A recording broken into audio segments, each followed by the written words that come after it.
ఈరోజు cake class వీడియోలో మనం ఏం చూడబోతున్నాం అంటే బేకింగ్ అనేది గ్యాస్ స్టవ్లో ఎలా చేస్తారు, ఓవెన్లో ఎలా చేస్తారు. ఫస్ట్ స్టవ్ మీద ఎలా చేస్తారు చూద్దాము. సో స్టవ్ అనేది ఆన్ చేసుకున్నాము. లో హీట్ పెట్టుకొని, అంటే తక్కువ హీట్ పెట్టుకొని, సో సెంటర్లో ఇలాంటి ఒక దబరా కానీ లేదా మీరు కుక్కర్లో అయినా యూస్ చేయొచ్చు. కుక్కర్లో ఎలా చేయాలని లాస్ట్లో చెప్తాను.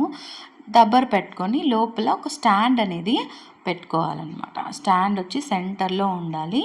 మీ దగ్గర స్టాండ్ లాంటివి ఏం లేకపోతే ఇలాంటి ఏదైనా ఒక ఫ్లాట్ సర్ఫేస్ ఉన్న బౌల్ని కూడా మీరు లోపల ఇన్సర్ట్ చేసుకోవచ్చు. ఫ్లాట్ సర్ఫేస్ అనేది ఇంపార్టెంట్, అలా ఉండేది తీసుకోండి. లేదు అనుకుంటే మీరు సాల్ట్ ఉంటుంది కదా, క్రిస్టల్ సాల్ట్, కింద అడుగు భాగంలో ఒక లేయర్గా పరిచేసుకొని సాల్ట్ని, కల్లుప్పు అంటారు కదా, పరిచేసుకొని కూడా బేక్ చేసుకోవచ్చు. సో ఈ దబర్ అనేది ఎప్పుడు కూడా మీరు తీసుకునే కేక్ టిన్ కంటే పెద్దదిగా ఉండాలి, అది చూసుకోండి. లోపలికి కేక్ టిన్ ఇన్సర్ట్ అవుతుందా లేదా ముందే చూసుకొని ఒక ప్రీ హీట్ అనేది చేసుకోండి. ప్రీ హీట్ అంటే ఏం లేదు, మనం ఒక దబర్లో లేదా ఒక కుక్కర్లో పెట్టాలనుకుంటే ఆ కుక్కర్ లోపలంతా కూడా ఒక టెంపరేచర్ అనేది ఫామ్ అయ్యి ఉండడం అన్నమాట. సో దాన్ని మనము ప్రీ హీట్ ప్రాసెస్ అంటాము. ఒక 5 to 10 minutes మీరు లో ఫ్లేమ్లో పెట్టింటే మీకు టెంపరేచర్ అనేది వచ్చేది.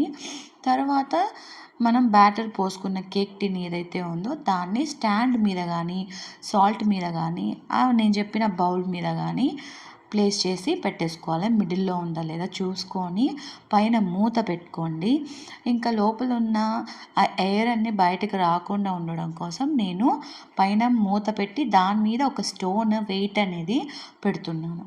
మీరు కూడా సేమ్ ఇలానే చేయండి. సో అరౌండ్ మీకు 1/2 kg అయితే ఒక 25 minutes 30 minutes అవుతుంది.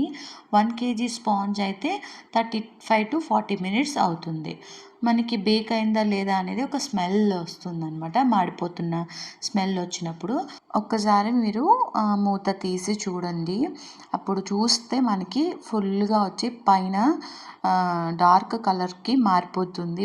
మధ్యలో కానీ ఎక్కడ పచ్చిగా ఉండకూడదు స్పాంజ్. అలా ఉన్నప్పుడు అది కంప్లీట్ బేక్ అయినట్టే.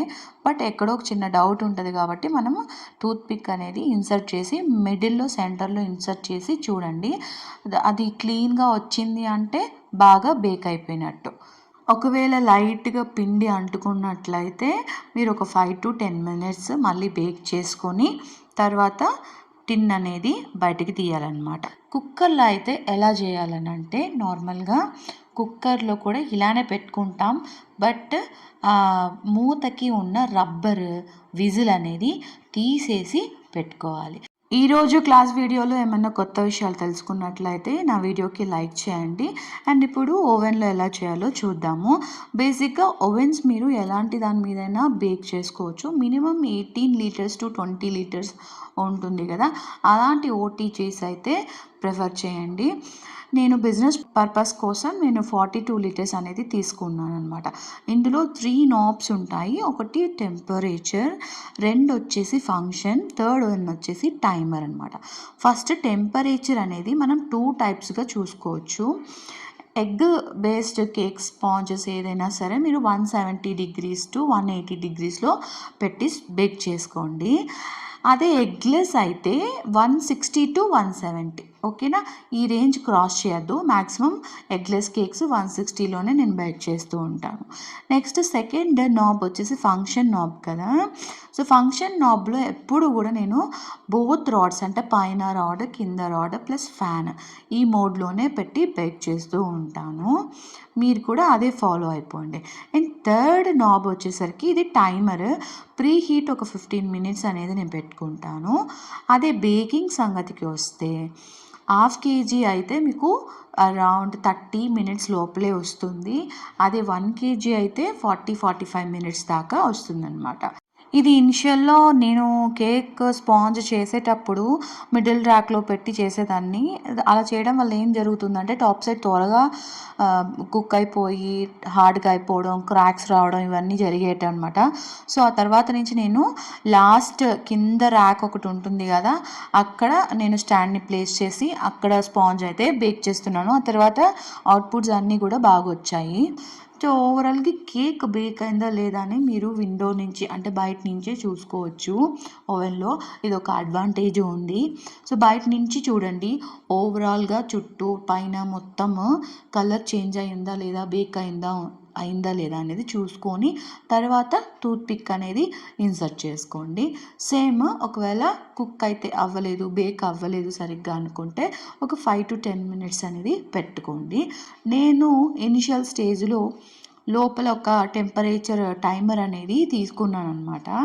అది ఎందుకనంటే మనము బయట ఇచ్చిన ఆ టెంపరేచర్ ఏదైతే ఉందో 170, 180 లోపల కూడా అది ఉందా లేదా అని చెక్ చేసుకోవడానికి తీసుకున్నాను. సో ఇదైతే ఇనిషియల్ స్టేజ్లో యూస్ఫుల్ అయింది నాకు. బట్ ఆఫ్టర్ దాట్ 10 minutes 15 minutesలో నాకు టెంపరేచర్ అయితే సెట్ అయిపోతుంది కాబట్టి పెద్దగా యూజ్ అయితే నేను చేయట్లేదు. ఇప్పుడు నేను ప్రీ హీట్ టైం అయితే అయిపోయింది, 15 minutes పెట్టాను, అయిపోయింది. నేను ఇందులో కేక్ టిన్ అనేది ఇలా పెట్టేసి క్లోజ్ చేసేసాను. ఇప్పుడు టైం వచ్చేసి నేను 1/2 kg కాబట్టి 30 minutes అలా పెట్టుకుంటున్నాను. ఇప్పుడు వన్స్ మనం డోర్ క్లోజ్ చేసిన తర్వాత మధ్యలో ఓపెన్ చేయటాలు అవి చేయకండి. స్టవ్ మీద అయినా సరే మధ్యలో అస్సలు చేయకండి. ఎప్పుడైతే మనకి స్మెల్ వస్తుందో, మాడిపోతున్నట్లుగానే అనిపిస్తుందో, ఒక 80 to 90% కుక్ అవుతుందో అప్పుడు మాత్రమే మీరు ఓపెన్ చేసి చెక్ చేయండి కుక్ అయిందా లేదని. ఇలా మధ్యలో ఓపెన్ చేయడం వల్ల ప్రాసెస్ అనేది బేకింగ్ ప్రాసెస్ మెల్లిగా రైజింగ్ అవుతూ ఉన్నప్పుడు మీరు తీసారనుకోండి డోరు, టెంపరేచర్ తగ్గిపోతుంది. అలాగే మీ పొంగిన స్పాంజ్ కూడా మధ్యలోకి లోపలికి వెళ్ళిపోతుంది. సో ఈ రీజన్స్ వల్లే చాలా వరకు స్పాంజ్ మేకింగ్ అనేది ఫెయిల్యూర్ అవుతూ ఉంటుంది. సో ఈ స్టెప్స్ అనేది మీరు జాగ్రత్తగా చూసుకున్నట్లయితే టెంపరేచర్ కరెక్ట్గా సెట్ చేసుకోవాలి. ఓవర్ టూ హాట్ ఉండకూడదు. అండ్ ఏ ప్లేస్లో పెట్టున్నాం మనము అది కూడా చెక్ చేసుకోండి. ఈరోజు క్లాస్ వీడియోలో మీకు ఏమైనా డౌట్స్ వస్తే కమెంట్స్లో చెప్పండి, క్లారిఫై చేస్తాను. కొత్తగా వచ్చిన వాళ్ళు ఉంటే సబ్స్క్రైబ్ చేసుకోండి. మళ్ళీ మరో ఎపిసోడ్తో కలుద్దాం. ఓకేనా?